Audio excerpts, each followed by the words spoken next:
So bring up my screen here. Jeff Stein said that the Senate Dems passed this 1.9 trillion COVID. Sorry.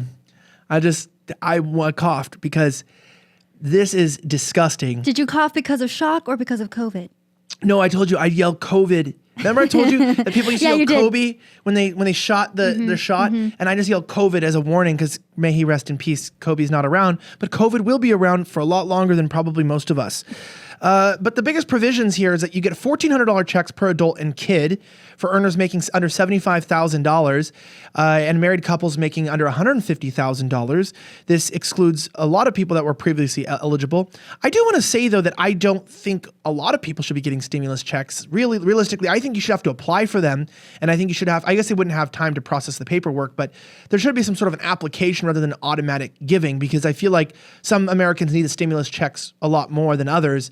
And I don't feel like a lot of us really need them. And that being said, they also have unemployment at $300, which is less than it was.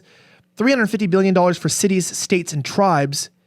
This is important, I know, because as you know, that what they did, though, is that all of the places that were shut down, check this out. So you go, why would all the Democrat cities and states stay shut down when the Republican states are opening?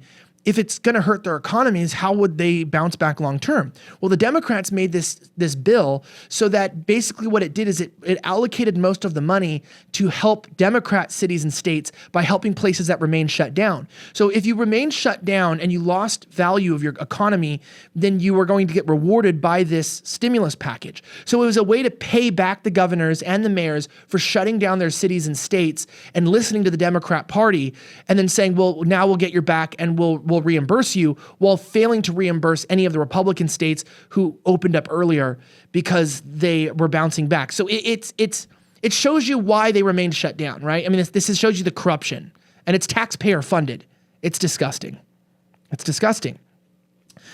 So let's talk about, I want you to get into this for Savannah. Explain this UBI $3,000 per year kid tax credit and how this is actually transitioning us to a universal basic income socialist country. Because this actually shocked me too when I saw that you put this in here. Yeah, so I was reading this Wall Street Journal article, and basically the biggest thing that I saw with this stimulus bill, you know, it's a $1.9 trillion bill. It passed with no Republican support. And one of the biggest things that I saw in it was that basically it's like the pathway or the starting off point into introducing UBI into our society, because it talks about this $2,000 child tax credit. Now, apparently, the plan would raise the $2,000 child tax credit to $3,000, set the credit at $3,600 for parents of children under age 6, and make parents of 17-year-olds eligible. And in this article, they basically say, well, the package would make the child tax credit changes only for 1 year. It is broadly expected that Democrats will seek to make them permanent in the future. So that's the point that I wanted to focus on here, because again, with a lot of these bills, and this is a 591-page bill, you and I really tried to make this script, surrounding this entire bill, but it was such an information-heavy article that it was so difficult to kind of pull out some of the biggest issues that they were trying to push forward with this. And I thought that this was something fairly substantial, because we know that Democrats have been trying to push UBI for quite a long time, and this is one of the ways that they're introducing it.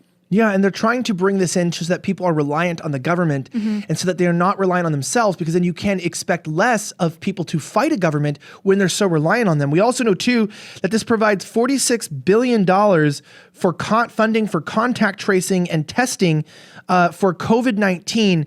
It's absolutely insane, the kind of money that's going on here.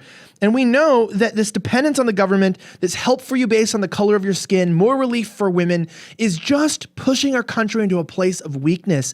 You know, we are out of control as a country. Not only did we kill the Keystone Pipeline, not only is energy, have you noticed energy is rising? Have you noticed that the stock market is crashing, that there's instability in the world, that our enemies are becoming emboldened? I mean, with Joe Biden in office, we don't have a president in office. There is no president in office. In fact, it's not even Kamala who's in charge. There are different actors. When I say deep state actors, some of you get, oh, conspiratorial. Well, wake up, people.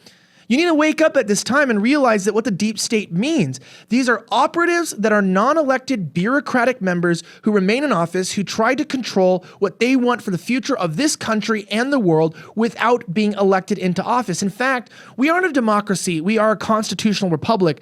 But even the promotion where they always say, you know, January 6th was a danger to our democracy. What they're trying to say and make you confused about is make you think that your vote counts. Your vote doesn't matter. It doesn't count at this point. I'm not telling you not to vote. I don't think all hope is lost, but I do want to let you know that as we move into these things, the government doesn't care about you. In fact, they so don't care about you that they are anally probing you in public before everybody, and they're laughing at you all the way to the bank. They're lining their pockets, giving money to people in special interest groups. They are pushing you to the side, and they're mocking you. And people are saying, well, I can't believe I was fooled. Well, I can, because over 40 years they've been dumbing us down, and perhaps we have evidence that they've been fortifying elections for over 4 decades. It's not a joke what we're going through, and it's not some sort of an act of pretending like we have some secret operative information. We are at the point where the rogue government is no longer hiding behind closed doors. They are no longer in the shadows. They are hunting us down, destroying our homes, our families, our culture, our dignity, our identity as Western people, and most importantly, in the process of this, they are making us into a joke, a sad representation of what we once were. And I believe that we are fighting back.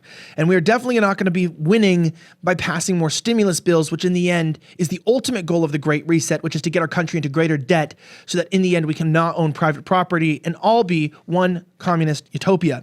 A great philosopher once said that you can be 2 out of 3 things: liberal, smart, or honest, but you can't be all 3. At Slightly Offensive, we're smart and honest. And if you like this clip, head over to Slightly Offensive YouTube channel by clicking right here, where you can find new episodes of our show weekly. We're bringing you the topics, news stories, and angles that will have you saying, why the hell wasn't I subscribed sooner? Also, don't forget to smash that like button and subscribe to this channel too.